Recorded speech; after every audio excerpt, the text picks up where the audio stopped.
Hello and welcome to the Blue Collar Truth Podcast. Thank you for listening.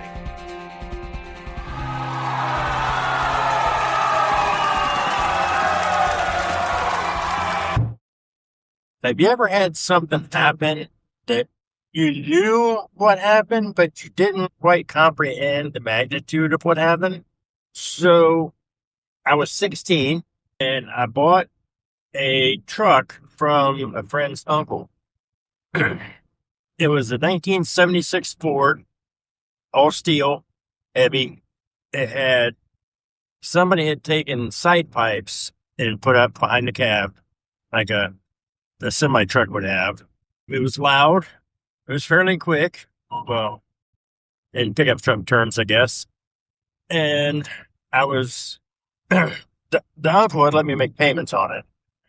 I was 16, So I was out working and we tore out an old gravity furnace, which some of you might know as the old octopus. They're big and they're extremely heavy. So I've got this thing in the back of my truck. And I go in to make the payment and I'm on my way home. There's fresh blacktop on this 2-lane road, which you might call a back road. And we just had a bit of rain. So that fresh oil was pretty slick on the road. Tires were not so good. And again, I was 16. I didn't have a whole lot of experience. So I'm driving along and I ease around this curve and the back end just slides around. And I'm like, yeah, no big deal. Except I see coming toward me is a fairly new Corvette. And I'm like, I do not want to hit that car. So the truck spins around. And honestly, the last thing I remember is I was rolling backward into a field. Now, the truck itself, it was a short bed and it had a bench seat. The bench seat had been removed. The bucket seats were installed. And the bucket seats were not bolted down. Yes, I know, I'm not smart. And then with that, I had a set of house speakers in the truck that were, let's say the boxes were probably 18 inches wide. No, probably about 16 inches wide. Probably about 20 inches tall. About 10 inches deep. And they were built out of 3/4 inch plywood. So they were heavy. So big speakers, no bolts in the seats, and I'm rolling backward into a cornfield. No biggie. Well, when I woke up, the truck was laying on the driver's side, and somehow I was on top of everything in the truck, which makes no sense because you would think everything would be on top of me. So I kind of grab my bearings as best I can, and I'm like, all right, I need to get out of here.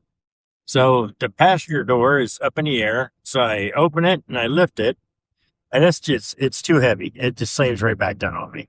So I try it again, and this time there's an older gentleman on top of the truck, and he's holding the door open.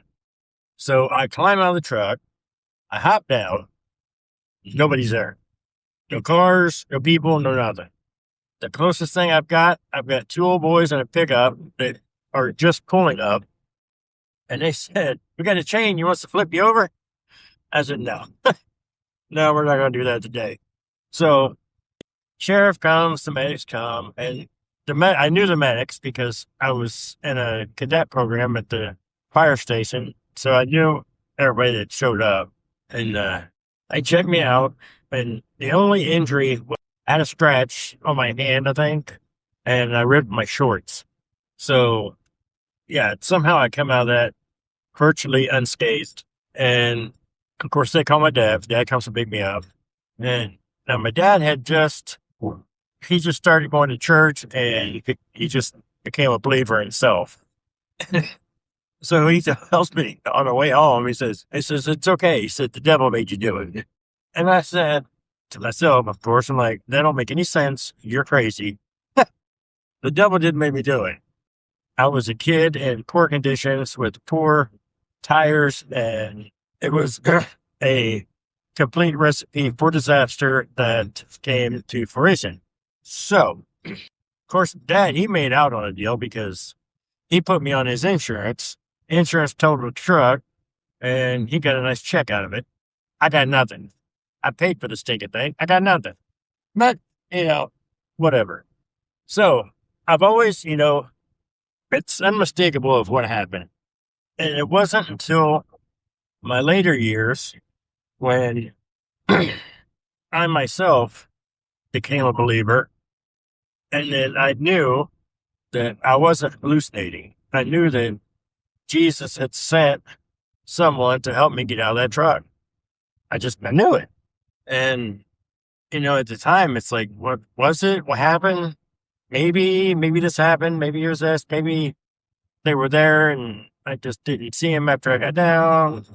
A million things go through your brain. But then when you become a believer and you realize the power that Jesus has, things he will do for you, the protection he gives you, the grace and the mercy that he provides, it's unmatched by any earthly thing possible.